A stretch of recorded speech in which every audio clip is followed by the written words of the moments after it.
Môre julle. Ons lees vanoggend uit Johannes 17 vers 20 tot 26 uit die Afrikaanse 2020 vertaling. Ek bid egter nie net vir hulle nie, maar ook vir die wat deur hulle woorde in my glo, dat hulle almal een kan wees, net soos U Vader in my is en ek in U, en dat hulle ook in ons kan wees, sodat die wêreld kan glo dat U my gestuur het. En ek het die heerlikheid wat U aan my gegee het aan hulle gegee, sodat hulle een kan wees, net soos ons een is. Ek in hulle en U in my, sodat hulle volledig een kan wees en die wêreld kan weet dat U my gestuur het en hulle liefgehad het, net soos U my liefgehad het. Vader, ek wil hê dat daar waar ek is, hulle wat U my gegee het, ook saam met my kan wees, sodat hulle my heerlikheid kan sien, die heerlikheid wat U my gegee het, omdat U my van voor die grondlegging van die wêreld liefgehad het. Regverdige Vader, die wêreld ken U nie, maar ek ken U, en hulle weet dat U my gestuur het. En ek het U naam aan hulle bekend gemaak, en ek sal dit verder bekend maak, sodat die liefde waarmee U my liefgehad het, in hulle kan wees, en ek in hulle. Tot sover.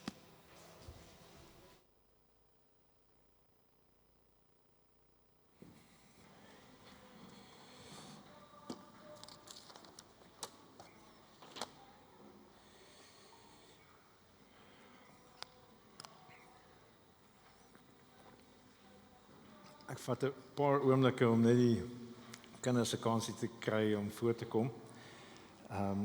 Maar nietemin goeiemôre en baie welkom. Dit is 'n groot voorreg om vanoggend hier te wees en dis lekker om by mekaar te wees, selfs al is almal anders op vakansie.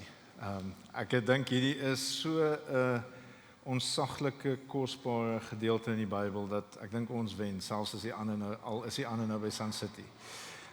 En so ek is opgewonde om vanoggend se gedeelte met julle te deel, om saam na hierdie teksgedeelte te kyk, want ons sluit vanoggend hierdie gebed vir gestuurdes af.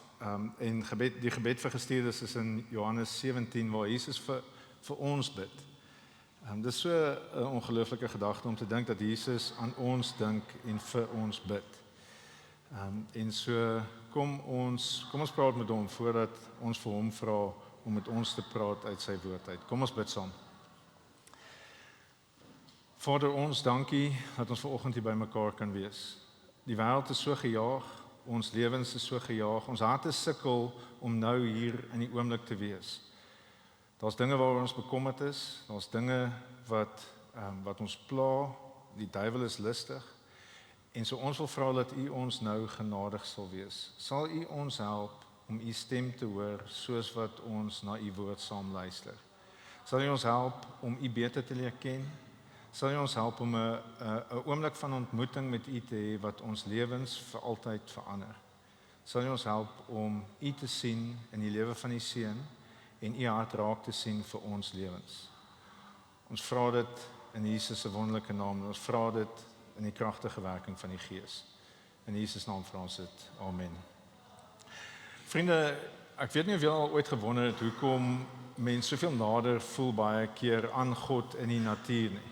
Ek weet nie of dit julle belewenis is nie, maar dis 'n realiteit. Die teoloog Alistair McGrath redeneer dat die natuur soos 'n spieël is of 'n teater wat God se onsigbare eienskappe weerspieël. En die gedagte kom uit Psalm 19 wat Stefan vir ons gelees het vroeër, maar ook uit Romeine 1 uit. Romeine 1 vers 20 sê, want sy onsigbare eienskappe, naamlik sy ewige krag en goddelikheid, word van die skepping van die wêreld af in sy werke begryp en is duidelik sigbaar. God se eienskappe is duidelik sigbaar in die natuur. Ons sien baie van God soos wat ons na die natuur kyk. Ons sien die orde van sy ontwerp. Ons sien daar's 'n intelligente ontwerp as ons kyk na die fyn manier waarop die wêreld ingestel is vir lewe om moontlik te wees. Ons sien in die grootheid van die skepping sien ons God se onsaglike mag. God het 'n onsaglike groot heelal geskep en dit kommunikeer sy mag. En ons sien in die skoonheid, die estetika, die feit dat die wêreld mooi is, dat dinge lekker ruik, laat blomme mooi is, laat die berge mooi is, laat die lente mooi is, laat selfs die herfs mooi is. Kommunikeer vir ons dat die Skepper is goed. Hy het 'n wêreld vir ons gemaak om te geniet en hy kommunikeer sy aard met ons in die skepping. Dis 'n baie dis 'n idee wat my baie opgewonde maak en soos wat ek ouer word, is die idee van God wat homself in ons openbaar in die natuur iets wat resoneer met my verstaan van die lewe. Op 'n onlangse uitstappie wat ons laasweek oor terugvoer gegee het, ons was oor Paasnaweek, was ons Kaprivi toe 'n groep van ons. En ons het gegaan om oor Paasnaweek 'n Boesman gemeente daar te gaan bedien. En ons het 'n lang reis opgehad. Ons het Sondagoggend vroeg hier weggetrek, gery, oor die grens gegaan, gery en by Franse staan oorgeslaap en toe weggetrek die volgende oggend en dit was wild geweest. Dit was seriously wild met al die potholes en die trokke wat van Zambia af en van Zimbabwe af en van Namibia af en Botswana se eie trokke wat afkom, groot trokke met massive potholes. Dit was 'n geloofstryd vir baie van ons om aan die lewe te bly. En so toe ons die aand by Kasane aankom en daar oorslaap in Botswana en ons besef die grens is 5 minute van hier af. Die Botswana grens is 5 minute van hier af. Toe besluit ons, kom ons maak gebruik van hierdie geleentheid en settle net ons harte en gaan gou Victoria Falls toe. So dit was nooit die plan reg om Victoria Falls toe te gaan nie, maar toe gaan ons. En wat 'n belewenis was dit nie om daar by die valle te wees nie. Dit is iets wat moeilik is om te beskryf. Soos wat jy nader kom, sien jy van kilometers af, sien jy die miswolk. Al jou sintuie word aangespreek deur die Victoria Falls. Jy sien die miswolk en dan voel jy die druppels soos wat jy nader kom op jou vel en dan hoor jy die magtige dreuning. Jy ruik die water en jy ruik die plante groei en jy sien op almal wat daar uitkom, jy sien op hulle gesigte absolute vreugde. Jy kan dit nie glo nie, behalwe miskien die Britte. Die Britte lyk mos anders as hulle bly is.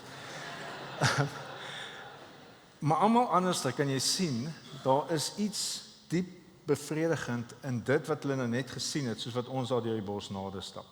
Die opgewondenheid bou in jou, soos wat jy nader kom en die waterval hoor. En wanneer jy dit sien, kan jy dit amper net nie glo nie. Dis massas en massas water wat aanhou en aanhou aftuimel. Dit is asemrowend. Die Zambezi River Authority sê op daai dag, 1 April, dalk was ons die 31ste Maart daar, was die watervloei 4200 kubieke meter per sekonde. So 'n kubieke meter, is moeilik om mense kop rondom te kry. 'n Kubieke meter is so groot en daar's 4200 kubieke meter per sekonde wat daar afloop. Die valle is 1.7 kilometer breed. So jy kan dit nie met een oogopslag sien nie. Dit is om jou idee te gee, the Grove Mall is 1.2 kilometer van hier af.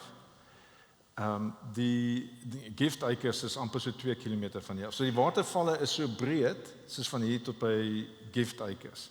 En daar is massas en massas water wat daar afkom. Dis asemrowend. Dis baie moeilik om dit vas te vang in enige ander vorm want jy mis uit op meeste van die sintuie wat jy daar beleef. Maar ek het vir my kinders 'n videoetjie geneem en ek gaan vir Richard vra om net vir ons te speel vinnig. Dat jy net 'n idee kan kry van wat ons daar gesien het.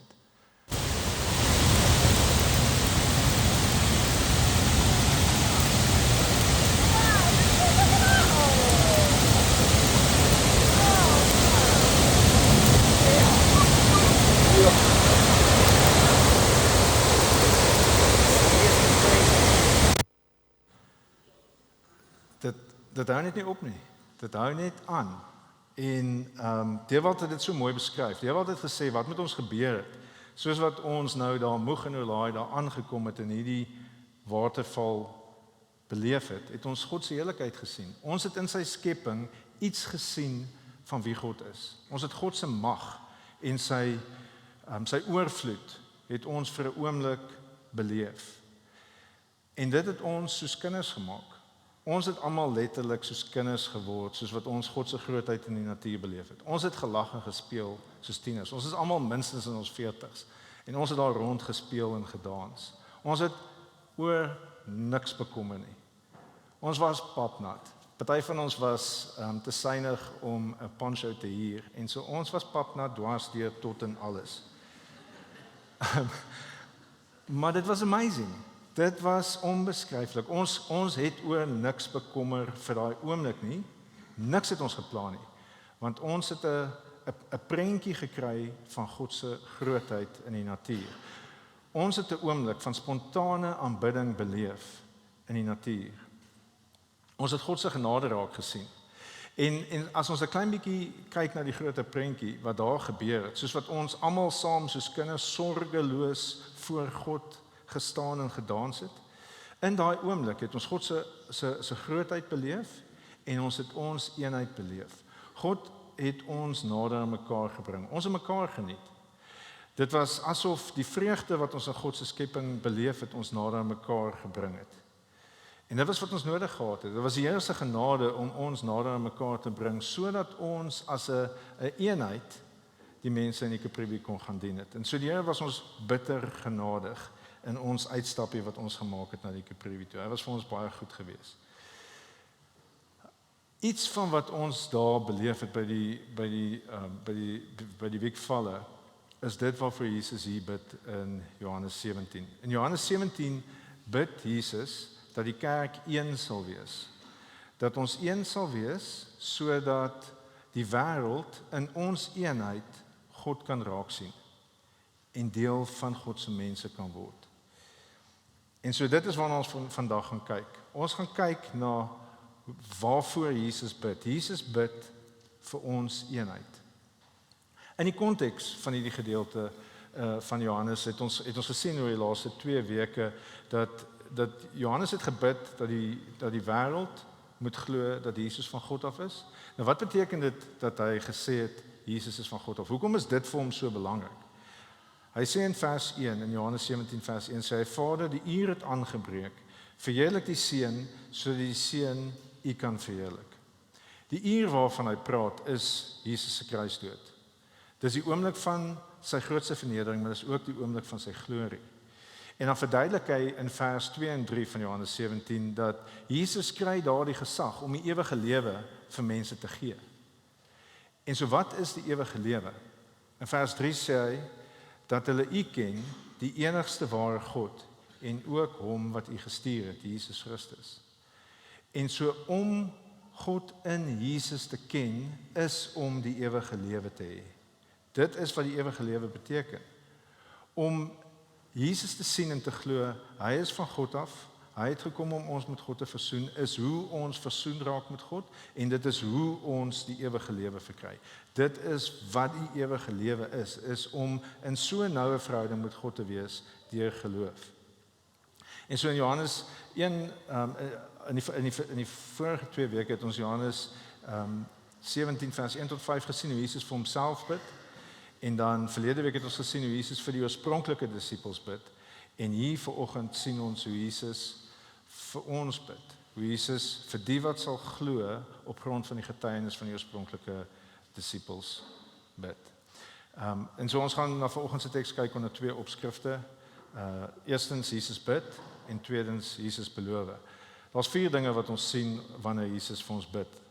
Hy bid vir die kerk, vir eenheid, sodat die wêreld kan glo en sodat ons almal in sy teenwoordigheid kan wees. So ons gaan by daai 4 gedagtes vinnig stil staan en dan tweedens gaan ons kyk na wat Jesus beloof. Hy beloof dat hy sal aanhou om die Vader aan ons te kommunikeer.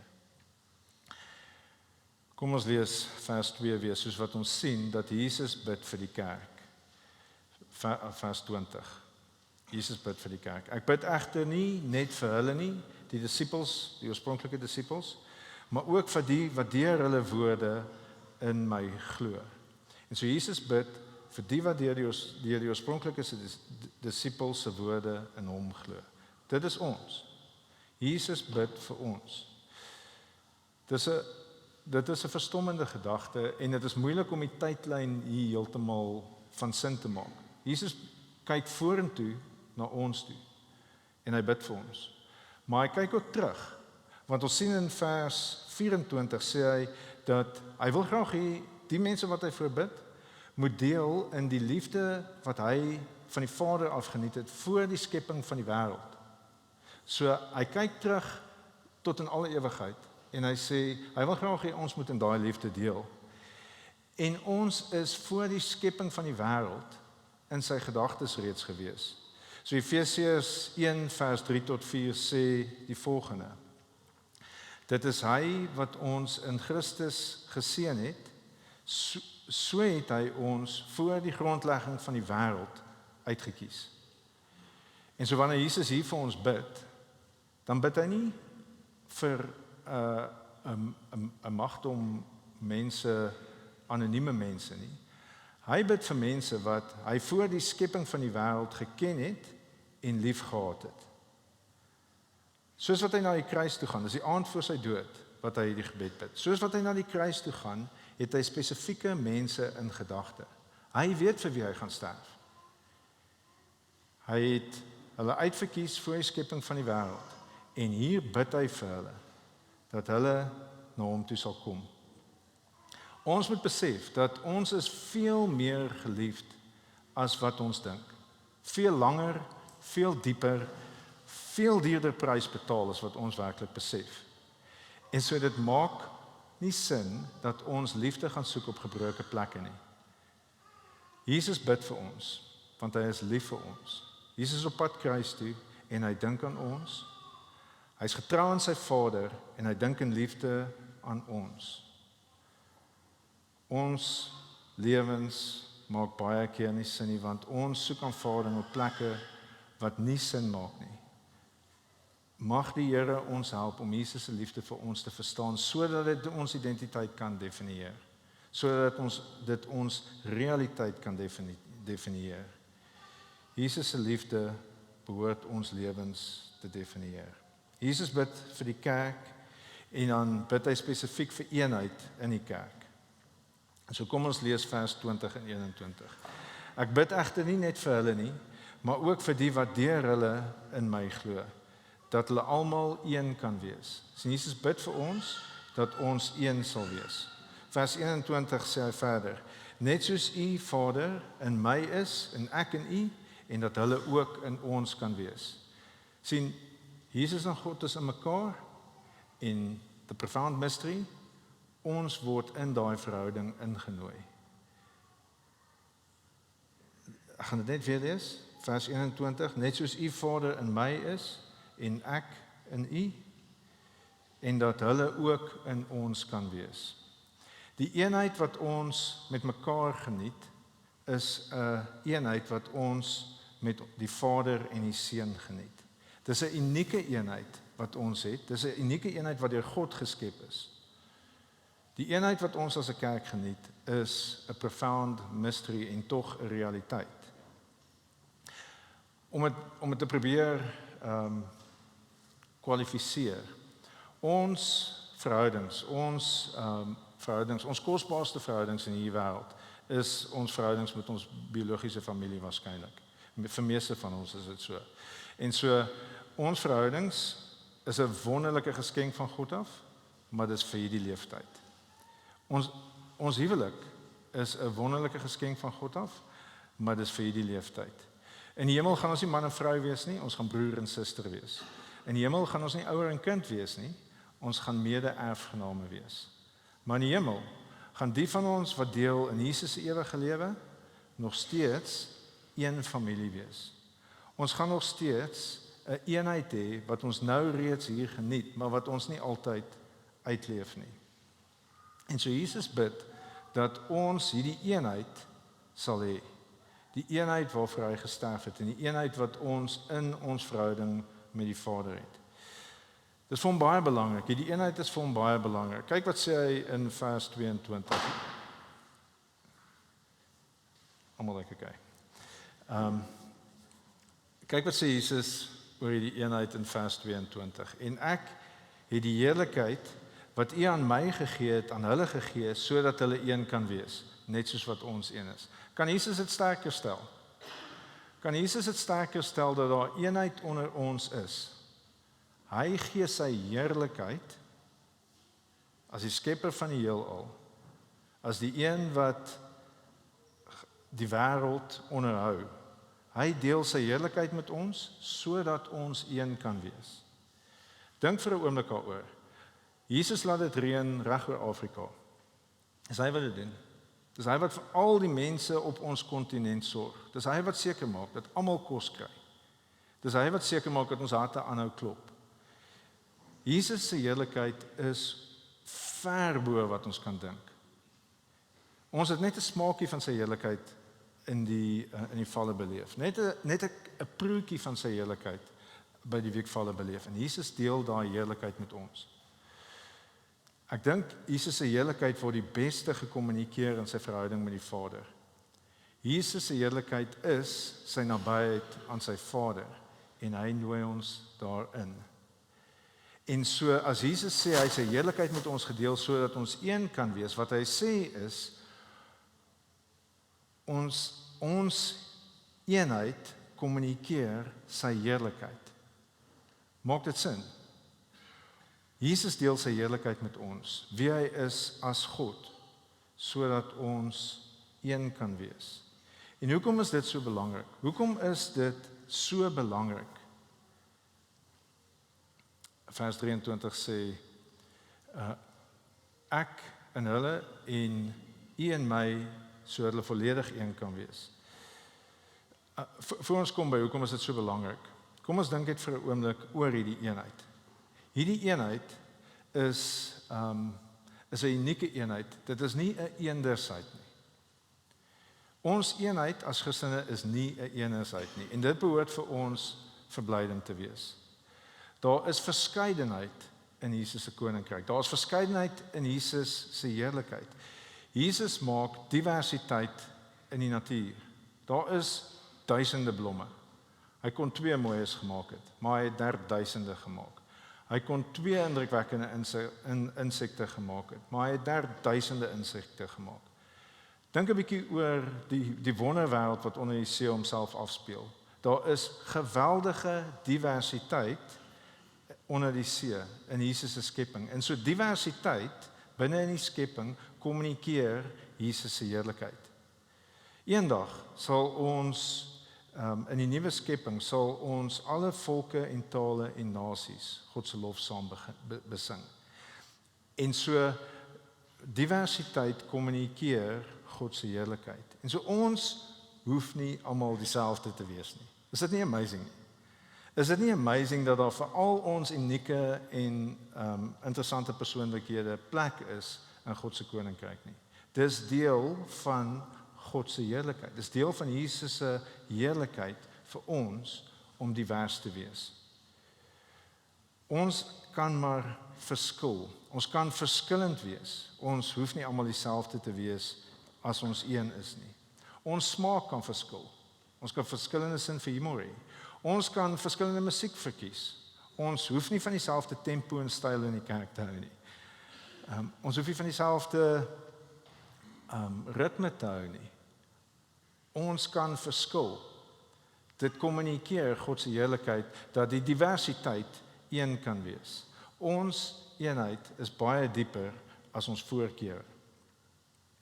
Die uitdagings vir ons eenheid, of ten minste om ons eenheid uit te leef, is hopelik obvious.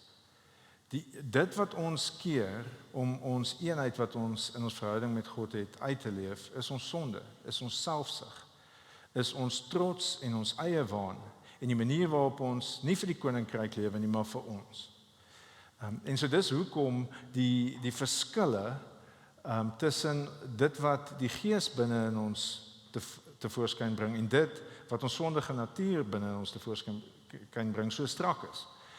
Dit wat ons sondige natuur wil hê is selfsugtig en dit bring verdeeldheid en dit bring konflik. Maar wat bring die Gees binne in ons? Wat skep die Gees binne in ons sodat ons eenheid kan uitleef? Dit skep liefde en blydskap en vrede en geduld en vriendelikheid en goedheid en getrouheid en sagmoedigheid en selfbeheersing. Sien, dis die goed wat die Gees binne in ons werk sodat ons eenheid kan uitlewe. Dit waarvoor Jesus hier vir ons bid. En Jesus leer ons ook om te bid, Matteus 6, en vergeef ons skulde, net soos ons ook die vergewe wat teenoor ons skuldig staan. Ons is nog steeds sondaars. Ons sondig nog steeds teenoor mekaar. Jesus weet hoe belangrik dit is vir ons om te kan vergewe, sodat ons die eenheid wat ons reeds het, kan uitlewe. Om te vergewe is deel van om God se heerlikheid vir die wêreld tentoon te stel, want dit is hoe ons deel geword het van Jesus se koninkryk. Die evangelie storie behoort ook in ons lewens te lei tot 'n diep nederigheid. Ek dink, dit is wonderlik om deel te wees van 'n kerk wat 'n lewe waar God werk, wat 'n lewende verhouding met die Here het. Dit is 'n geweldige voorreg. Maar ons as 'n kerkgemeenskap is nie meer spesiaal vir God as die ander kerke waar hy werk en woon nie. Ons moet nederig wees oor wat God hiermee besig is en hoe ons teenoor ander binne in die koninkryk optree. Sien, daar kan baie dinge wees waar ons kan verskil. Ons kan verskil oor die doop, ons kan verskil oor hoe 'n kerk se regering moet lyk, ons kan verskil oor liturgiese style. Maar ons moet besef dat waar God werk, is sy bruid. En sy bruid is die universele kerk. En so ons as 'n kerk moet nederig wees. Ons moet baie versigtig wees om onsself te verhewe in ons denke bo ander. God werk oor landsgrense, hy werk oor denominasiegrense, hy werk oor sy kerk. En ons moet nederig wees en met respek teenoor ander optree. Is in 'n groot mate vir ons redelik maklik om opgewonde te wees en met liefde op te tree teenoor ons vennote wat lief is vir ons. Maar ek dink daar's ruimte vir ons om sensitief te wees vir waarmee God besig is in ander kerke en opgewonde daaroor te wees en vir hulle te bid en Jesus se oorwinnings en suksesse in ander kerke meer te vier. En so die eenheid waarvoor Jesus bid binne in sy kerk is wyer as net hier by ons. Dis hier by ons ook. Jesus bid vir eenheid onder ons ook. Hy bid selfs vir eenheid binne in huishoudings. Hy bid dat ons huishoudings 'n plek sal wees waar ons kinders kan sien dat God werk. Ons kinders moet kan sien dat God is daar aan die werk. Die vrugte van die Gees word daar tentoongestel. En ons vergewe mekaar wanneer ons teenoor mekaar sondig. En so ons kinders is in 'n omgewing waar hulle tot bekering kan kom, want hulle kan sien hoe God daar werk. Ons kan ons eenheid op 'n groot skaal en op 'n klein skaal uitleef. Dis wat Jesus hiervoor werk. En dan derdens, Jesus bid vir die kerk vir eenheid ter wille van die wêreld. In vers 21 sê hy, hierdie is hoekom hy bid vir ons eenheid, sodat die wêreld kan glo dat U my gestuur het. En vers 23, sodat hulle volledig een kan wees en die wêreld kan weet dat U my gestuur het en hulle liefgehad het. En so die eenheid waarvoor Jesus onder ons bid is spesifiek sodat mense God se teenwoordigheid daar kan sien. Die wêreld kan iets mooi sien en hulle kan tot bekering kom. Die wêreld kan God se liefde in ons en onder ons sien en dit is 'n getuienis vir die wêreld dat Jesus werklik die verlosser is. En so, miskien as jy vandag nog nie 'n Christen is nie en jy is hier. Hierdie behoort vir jou bemoedigend te wees. Jesus bid dat die groot kerk een sal wees, sodat jy sy liefde vir jou en ons liefde vir mekaar kan sien. Jesus bid dat almal van ons na die Vader toe sal kom deur hom. Die kerk is nie 'n plek vir uitgesorteerde mense nie. Ek is mal oor dat ons dit gereeld sê. Niemand van ons hier is uitgesorteer nie. Niemand van ons staan in ons eie geregtigheid hier nie.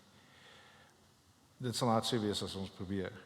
Want ons staan hier in Jesus se geregtigheid. Ons sien wat Jesus vir ons aan die kruis gedoen het. Ons besef ons is sondaars. Ons besef ons het 'n probleem as dit kom by ons verhouding met God en dan vra ons Jesus, mag U lewe vir ons stel en sal U ons versoen met die Vader. En dan is ons versoen met die Vader. Dan deel ons in die ewige lewe omdat ons God ken in sy seun.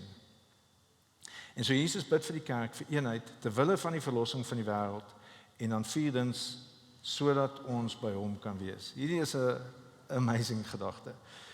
Vers 24 sê: Vader, ek wil hê dat waar ek is, hulle wat U vir my gegee het, ook saam met my kan wees, sodat hulle my heerlikheid kan sien. Ons lewe in 'n tyd en 'n plek waar ek ten minste gereeld hoor mense sê, kom Jesus, kom. Ek dink seker omdat ek saam met die ouer garde meer rondhang. Toe ek in my 20's was, het ek definitief nie so gedink nie. Maar nou is daar soveel die kumulatiewe effek van die seer in mense se lewens en die gebrokenheid van die wêreld en die oorlog oor die wêreld en die devastation wat mense sien maak dat jy die hele tyd sê Jesus kom. Dis hoe die Bybel eindig. Jesus kom tog net. Kom maak 'n einde aan hierdie gebrokenheid. Maar Jesus doen nie, nog nie. Hy nog nie, want hy wag dat meer mense God sal leer ken en tot verlossing sal kom. En hy wag in antisisipasie. Dis wat hierdie gedeelte sê. Ons sien uit om by Jesus uit te kom, maar hoor hierdie. Hy sien uit dat ons by hom kan wees. Jesus sien uit dat ons by hom kan wees. Hy sien lankal uit. Hy het ons gekies vir die skepping van die wêreld. Hy het ons geken en liefgehad voor die skepping van die wêreld. En hy sien uit om ons by hom in die hemel te hê. My dogters is hier naweek op 'n koorkamp. Ons huis is leeg en stil. Jesus praat van sy Vader se huis het baie kamers as plek vir baie mense. Hy sal ons intoe vat. Ons huis is nie so groot soos Jesus se Vader se huis nie, maar is te groot en te leeg hierdie naweek in my opinie. Ek kan nie wag dat my kinders terugkom nie. Ek kan regtig nie wag nie. My hart brand. Ek wil klaarmaak hier. Wil hê die prediker moet nou ophou dat ek kan skool toe gaan om te gaan wag vir my kinders. Ek hoop dit kommunikeer iets van hoe Jesus oor ons voel. Jesus sien uit dat ons by hom kan wees. Dat ons sy glorie in die hemel kan sien en hom kan geniet. Dit is hoe Jesus oor ons voel. Jesus voel baie sterk oor ons. Hoe sinneloos dat ons vir iets of vir iemand anders te lewe. Jesus bid vir ons eenheid, sodat die wêreld tot gered kan word, sodat ons almal by hom kan wees en sy heiligheid kan aanskou in die hemel. Jesus bid en tweedens en baie korter, Jesus beloof. Jesus beloof. Kom ons lees vers 25. Regverdige Vader, die wêreld ken U nie, maar ek ken U. Ek het U naam aan hulle bekend gemaak en ek sal dit verder bekend maak. Jesus beloof dat hy sal aanhou om sy Vader aan ons bekend te maak. Dis vir twee groepe mense goeie nuus. Dis vir die wat nog nie die Vader ken in die Seun nie, baie goeie nuus. Jesus sal aanhou om die Vader bekend te maak en so baie mense sal nog tot bekering kom. Jesus beloof dat mense tot bekering sal kom en die Vader sal leer ken en welkom sal wees in die hemel. Maar die van ons wat reeds die Vader ken, Jesus beloof dat hy die Vader sal aanhou aan ons bekend maak. Hoekom is dit goeie nuus? Hoekom is dit goeie nuus dat Jesus beloof hy sal die Vader aanhou aan ons bekend maak? Want hoe beter ons die Vader ken, hoe meer kan ons hom geniet. Hoe meer kan ons waardeer dit wat ons in hom het. Ons is, C.S. Lewis beskryf dit op 'n interessante manier. Hy sê ons kyk na die wêreld rondom ons en ons gryp na goeders en ons dink dis oukei. Ons gryp na modderkoekies. Kom ek lees 'n vrye vertaling van wat C.S. Lewis sê in The Weight of Glory. Hy sê ons is halfhartige skepsels wat rondspeel met drank en seks en ambisie, wanneer eindelose vreugde vir ons gebied word. Ons is soos 'n onkundige kind wat wil aanhou modderkoekies bak, omdat hy nie homself kan voorstel wat bedoel word met 'n vakansie by die see nie. ons is veel te maklik tevrede. Ons vind ons bevrediging in hierdie wêreld en die geskenke van God, terwyl God vir ons beskikbaar is. God self is vir ons beskikbaar. Prys die Here dat Jesus aanhou om ons te leer wie God is, sodat ons hom kan ken, sodat ons hom kan geniet, sodat ons vir hom kan lewe en nie tyd kan mors met onbelangrike goedes nie. Ons raak baie keer net aan die oppervlak van dit wat vir ons in ons verhouding met God beskikbaar is. My kinders is op 'n koortoer in die Drakensberge, soos wat ek gesê het, en dit sal vir my hartseer wees as hulle terugkom en vir my vertel wie die Uno game gewen het op die bus. Die foto's wat ons sien, is ander ouers ook wat se kinders daar is. Die foto's wat ons sien van waar hulle in die Drakensberge is so Sound of Music. Dit is asemrowend. Dit is spectacularly mooi.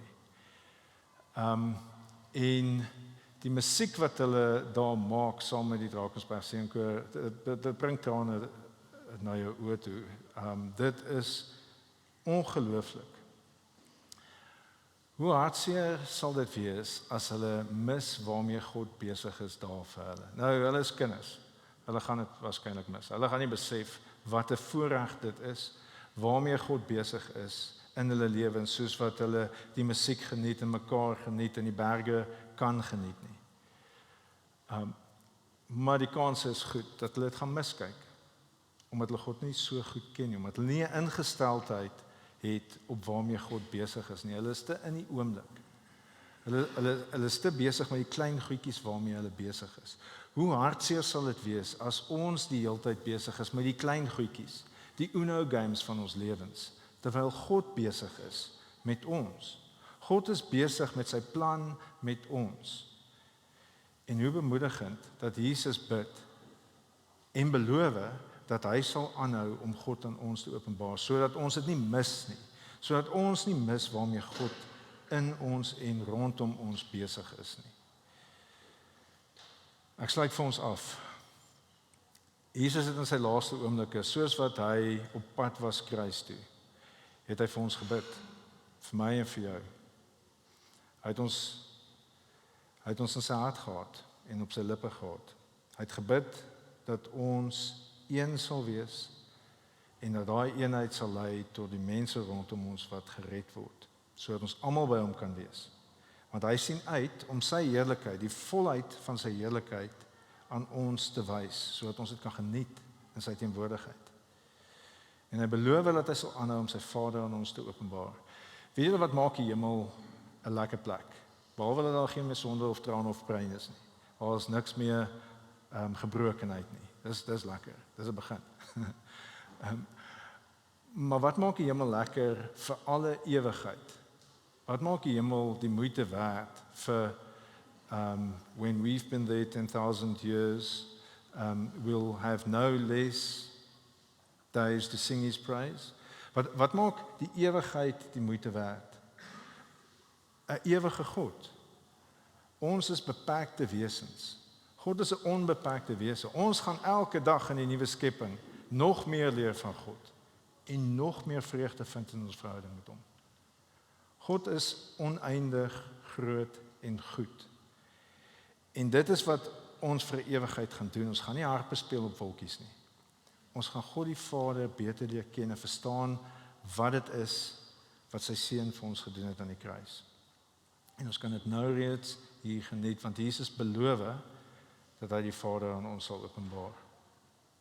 Die spontane aanbidding wat ons ervaar het, soos wat ons gekyk het na die valle, was die Here se genade teenoor ons. Ons het 'n bietjie van Jesus se heerlikheid gesien in sy skepping en ons harte was gevul met vreugde en liefde vir mekaar. En dit behoort ook ons daaglikse ervaring te kan wees. Soos wat ons vanoggend hier is, kan ons in God se woord Jesus se heerlikheid sien.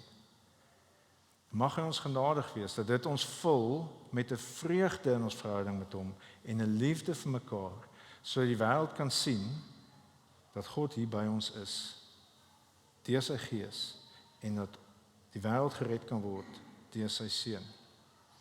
Sodat ons kan deel eendag in die vreugde van 'n wêreld wat gered is omdat God ons gebruik het, omdat sy seun ons toegelaat het om ons eenheid onder mekaar uit te lewe. Kom ons bid saam.